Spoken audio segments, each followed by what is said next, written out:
Dito ka. Oh. Inom. Yun. Oh, kampay. Kampay.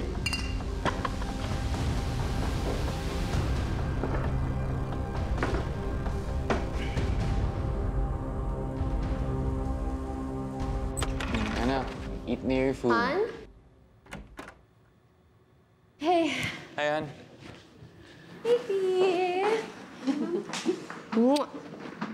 Uy, why? Oh, kamusta? Kamusta yung lakad mo? Kamusta yung interview? It was kind of bizarre actually. Yayakit mo na siya doon, paliguan mo na siya. Anong ibig mo sabihin? Ha?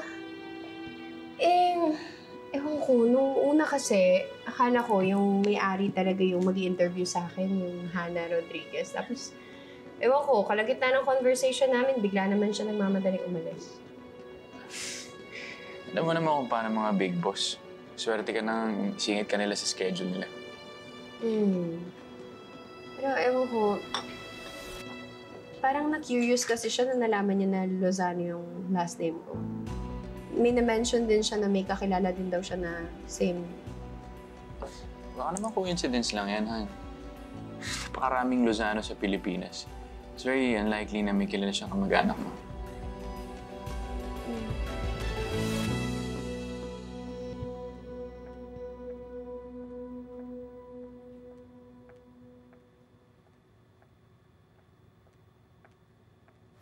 So, pineke ni Hannah yung pagkamatay niya. Tapos, sinadya niya na iwan kayong mag-ama? Leon, bakit hindi mo na lang sa akin sinabi na nagbalik na siya? Sensya ka na, Christy, hindi ko sinabi sa'yo kagad. Ayoko kasing isipin mo na magkakaroon ka ng kahati kay Billy. Dahil para sa akin, ikaw na ang nanay ni Billy. Eh kung ako lang ang tatanungin mo, gusto ko lang isipin ng lahat na patay na si Hannah para hindi na lang magkagulo. Alam mo, Leon, kung noon ko lang nalaman na buhay pa siya, baka ako pa nga yung nagpumilit na payagan mo na siya maging parte ng buhay ni Billy. Yun lang naman kasi ang bumabagabag kay Billy, no? Hindi niya ever nakilala yung tunay niyang ina. Pero nung nakilala ko siya, sinusungit-sungitan niya ako, nilalait. Kaya doon ko nalaman parang may problema yata ito sa attitude. Tapos malalaman ko sa'yo na sinadya niya talagang iwan kayo, talikurin kayong mag-ama ng 15 taon. Leon, ang dami masyadong red flags. Alam mo, okay na rin na hindi mo siya hayaan maging parte ng buhay ni Billy. Kasi mamaya baka katulad lang din yan ni Shaira. Kunwari, concerned siya ngayon, tapos mamaya malalaman natin na masama din pala ugali niya or may masamang balak yan.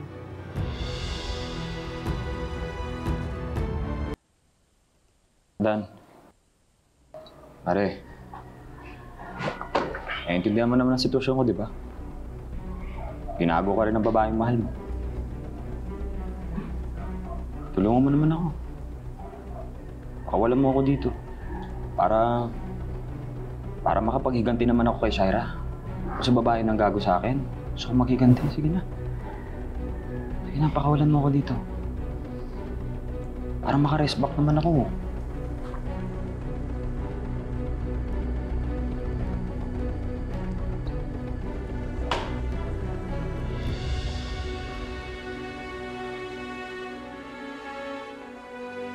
Pinapangako ko sa'yo.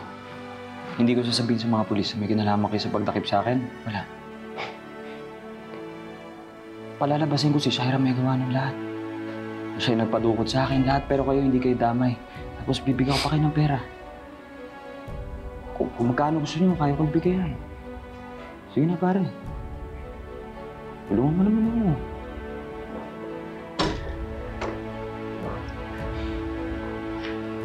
Ano, pre? Ayos ka din eh. Marunong kang makisama. Pero kahit nakainom ako, Kahit anong pakiusap mo, hindi pa rin kita pakakawalan. Nakainom lang ako. Pero hindi pa sira ulo ko.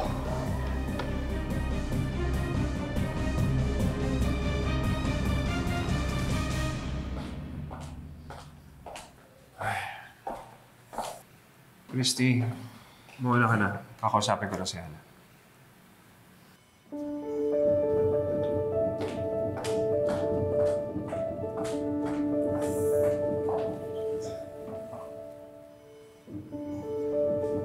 Ano pang ginagawa mo dito? Ba't hindi ka pa umaalis? I get it now, Leon. Kaya pala ayaw mo magkalapit kami ng anak ko. Kasi sinusulsalan ka ng babaeng yun. Ano ba nagsasasabi mo? I heard you guys talking about me.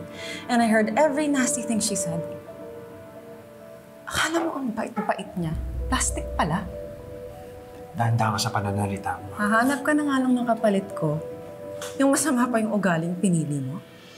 Huwag mong babastusin yung mapapangasawa ko. Tama naman ako ah. Sinong matinong babaeng hindi papayag na makasama ng tunay na ina ang anak niya?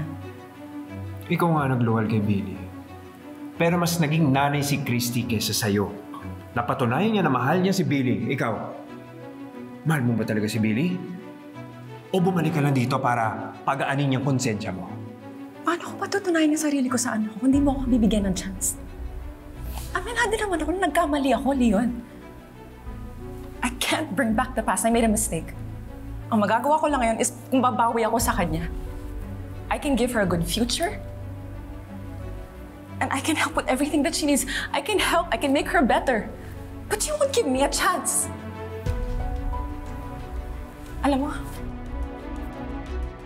kung talagang mahal mo yung anak mo, siya na lang tanungin mo. Huwag kang makinig sa ibang tao. Karapatan niya because it's her happiness. It's her future. Huwag mo siyang pangunahan.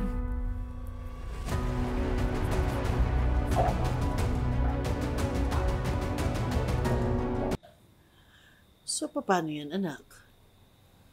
Ngayong alam na ni Billy kung sino ang tunay niyang ina. Aharangin pa rin ba ni Leon si Hana? Itutuloy niya ba yon? Ewan ko, basta si Leon pa rin ang kailangan magdesisyon.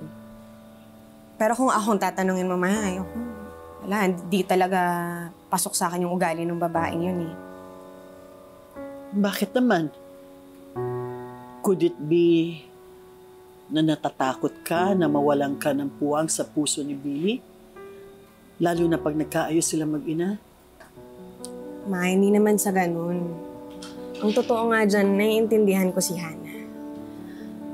Nakaka-relate ako sa pinagdadaanan niya kasi alam na alam ko yun, Ma. Alam na alam ko yung matagal kang maihiwalay sa anak mo. Tapos, syempre, di ba gusto mo lang maging parte ulit ng buhay niya?